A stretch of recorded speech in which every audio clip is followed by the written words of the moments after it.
Hi friend, আশা করি সবাই অনেক ভালো আছো আর আমিও ভালো আছি। আজকে তোমাদের জন্য নিয়ে এলাম খুবই সিম্পলভাবে তৈরি সয়াবিনের তরকারি। আশা করি এই রেসিপিটা অনেকেই জানো, বাট আমি কিভাবে রান্না করি সেটাই তোমাদের সঙ্গে শেয়ার করব।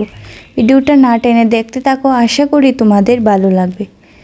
এই হালকা পাতলা ঝোল রান্নার জন্য যে উপকরণগুলো লাগবে এগুলো নিয়ে নিলাম।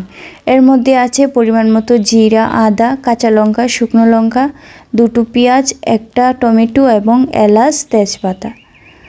আর নিয়ে নিলাম 2 কাপ পরিমাণে সয়াবিনগুলো 10 মিনিট জলে ভিজিয়ে রেখে দেব। 10 মিনিট পর এগুলোকে আবার তুলে নিতে হবে।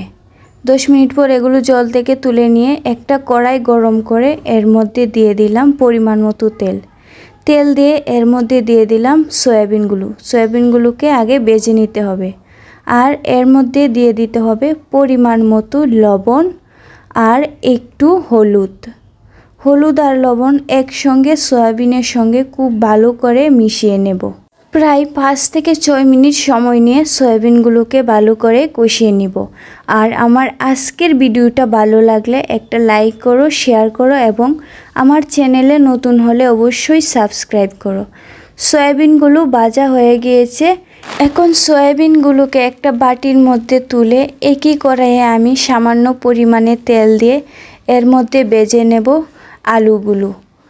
আর এখানে আলুগুলো লবণ আর হলুদ দিয়ে আমি আগে থেকে হালকা সিদ্ধ করে রেখে দিয়েছিলাম। আলুগুলোকে প্রায় লাল লাল করে ভেজে এগুলোকে তুলে নিলাম।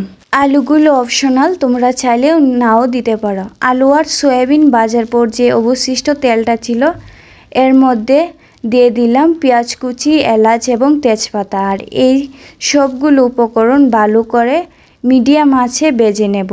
প্রায় 5 থেকে 6 মিনিট পেঁয়াজগুলো ভাজার পর পেঁয়াজগুলো যখন ব্রাউন কালার হয়ে আসবে তখন এর মধ্যে দিয়ে দেব কেটে রাখা টমেটো কুচিগুলো পেঁয়াজের সঙ্গে ভালো করে মিশিয়ে এর মধ্যে দিয়ে দিব কেটে রাখা কাঁচা লঙ্কা কুচি আর পেস্ট করে রাখা শুকনো লঙ্কা, আদা এবং জিরা।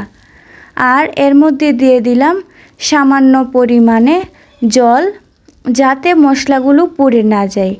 এবারে প্রায় 4 থেকে 5 মিনিট মশলাগুলো কষিয়ে এর মধ্যে দিয়ে দেব ভেজে রাখা সয়াবিন এবং সয়াবিনগুলোকে ভালো করে মশলার সঙ্গে মিশিয়ে এর মধ্যে দিয়ে দিলাম আলুগুলো পরে দিলাম, কারণ আলুগুলো আগে থেকেই অনেকটা সিদ্ধ হয়ে এসেছিল।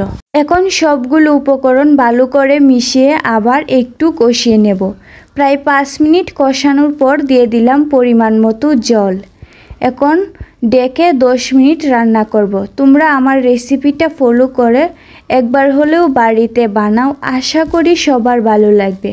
আর আজকের ভিডিওটা কেমন লেগেছে কমেন্টে অবশ্যই জানাও। এদিকে তরকারিটা কিন্তু একদম রেডি, দেখো কি সুন্দর কালার এসেছে।